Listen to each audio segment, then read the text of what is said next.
வணக்கம் நண்பர்களே, முக்கிய செய்திகளை இந்த பதிவில் பார்க்க போறோங்க. முதல் செய்தி, திருவனந்தபுரம் மாநகராட்சி திருவனந்தபுரம் மாவட்ட பாஜகவுக்கு ஃபைன் போட்டிருக்காங்க. எவ்வளவு தெரியுமா ஃபைனு? 19,70,000 ரூபாய் அபராதம் போட்டிருக்காங்க. சில பேருக்கு ஷாக் ஆகும். ஏன்னா திருவனந்தபுரம் மாநகராட்சியே பாஜக கண்ட்ரோலில் தான் இருக்கு. சமீபத்தில் நடந்த உள்ளாட்சி தேர்தலில் திருவனந்தபுரம் மாநகராட்சியை பாஜக ஜெயிச்சாங்க. அங்கே மேயர், துணை மேயர் பிஜேபி. அப்படி இருந்தும் மாவட்ட பாஜகவுக்கு ஃபைன் போட்டிருக்காங்களே, என்ன காரணம் அப்படின்னு சில பேருக்கு டவுட் வரலாம். சமீபத்தில் பிரைம் மினிஸ்டர் மோடி திருவனந்தபுரம் வந்தார்ல, தமிழகம் வரதுக்கு முன்னாடி கேரளா போயிருந்தார். அப்போ ரோட் ஷோ நடந்துச்சு. மோடியை வரவேற்று பல இடங்களில் பேனர் வைக்கப்பட்டிருந்துச்சு. அனுமதி இல்லாத இடத்துல பேனர் வைத்ததுக்காக நிறைய இடங்களில் பர்மிஷன் இல்லாமல் பேனர் வச்சுருக்காங்க அப்படின்னு சொந்த கட்சிக்கே அபராதம் விதிச்சிருக்காங்க மாநகராட்சி. பாஜக இந்த நியூஸை ஷேர் பண்ணுறாங்க. பார்ட்டி வித் டிஃபரன்ஸ் அப்படின்னு சும்மா பாஜக பேச்சுக்கு சொல்லலை. இதுதான் எடுத்துக்காட்டு, பார்த்துக்கோங்க. மோடியே வந்தாலும் ரூல்ஸ் தான் அப்படின்னு மாநகராட்சி இருக்காங்க. பாஜக மாநகராட்சி, பாஜக கண்ட்ரோலில் இருக்கக்கூடிய மாநகராட்சி. மோடி சொல்லலையா? பாஜகவுடைய தேசிய தலைவர் நிதின் நவீன் பதவியேற்ற உடனேயே அவர் தான் என்னுடைய பாஸு, நான் ஜஸ்ட் பார்ட்டி ஒர்க்கர் அப்படின்னு மோடி பேசலையா? உண்மையிலேயே பார்ட்டி வித் டிஃபரன்ஸ் அப்படின்னா அது பிஜேபி தான் அப்படின்னு பாஜக இதை ஷேர் பண்ணுறாங்க.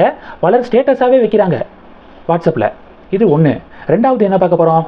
ரெண்டாவது, கோயம்புத்தூரை பொறுத்த வரைக்கும் மொத்தம் 10 சட்டமன்ற தொகுதிகள் இருக்குது. இந்த 10 சட்டமன்ற தொகுதிகளில் குறைந்தது 3 தொகுதிகளில் பாஜக போட்டியிட விருப்பம் தெரிவிச்சிருக்காங்களாம் அதிமுக கிட்ட.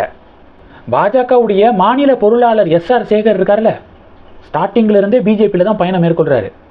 தேர்தலில் போட்டியிடவே இல்லை, போட்டியிடுறதுக்கு அவருக்கு விருப்பமும் இல்லை. ஆனால் இந்த தேர்தலில் அவர் போட்டியிடுவதற்கு ஓகே சொல்லியிருக்காரு அப்படிங்கிற தகவல்கள் கிடைச்சிருக்கு.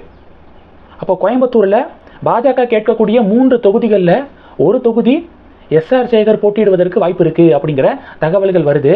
எஸ்ஆர் சேகர் ஸ்டார்டிங்கிலிருந்து பாஜகவோடு பயணம் மேற்கொள்கிறவர். கோயம்புத்தூர் பாம் பிளாஸ்ட் நடந்துச்சுல, அதில் படுகாயம் அடைந்தவர் எஸ்ஆர் சேகர். கட்சிக்காக பல தியாகங்களை பண்ணியிருக்காரு.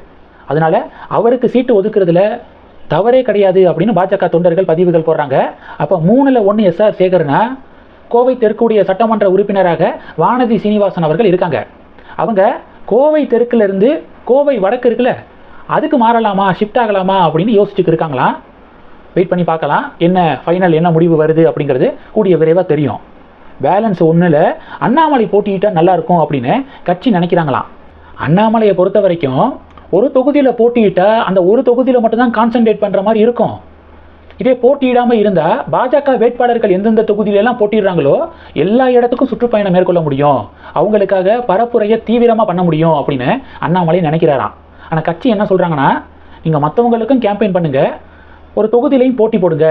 ஏன்னா நீங்கள் கோவையில் ஏதாவது ஒரு தொகுதியில் போட்டி போட்டிங்கன்னா இப்போ தேர்தலுக்கு முன்னாடியே எழுதிடலாம் பிஜேபி ஜெயிச்சிரும், ஒரு சீட்டு கம்பல்சரியாக பிஜேபி ஜெயிக்குது அப்படிங்கிறத எழுதிடலாம். அதனால் உங்களுடைய ப்ரெசன்ஸ் ரொம்ப முக்கியம் அப்படின்னு கட்சி மேலிடமும் அண்ணாமலை கிட்ட சொல்லி வராங்களாம். அண்ணாமலை தீவிர ஆலோசனையில் இருப்பதாக தகவல்கள் கிடைக்குது. உங்களுடைய விருப்பம் என்ன? அண்ணாமலை இந்த தேர்தலில் போட்டியிடணும் கண்டிப்பாக நினைக்கிறீங்களா இல்லையா? என்னுடைய ஆசை என்னன்னா, சட்டப்பேரவைக்கு அண்ணாமலை கண்டிப்பாக போகணும் அப்படிங்கிறது என்னுடைய விருப்பம். அண்ணாமலை மாதிரியான ஒரு வலிமையான இளைஞர்களை அட்ராக்ட் பண்ணக்கூடிய ஒரு தலைவர் சட்டப்பேரவையில் மக்களுக்காக குரல் கொடுக்கணும் அப்படிங்கிறது என்னுடைய விருப்பம். உங்களுடைய விருப்பத்தை நீங்கள் கமெண்ட் பண்ணுங்கள். 3வது, பாகிஸ்தானோட பேச்சை கேட்டு பங்களாதேஷ் நடுத்தெருவுக்கு வந்துட்டானுங்க.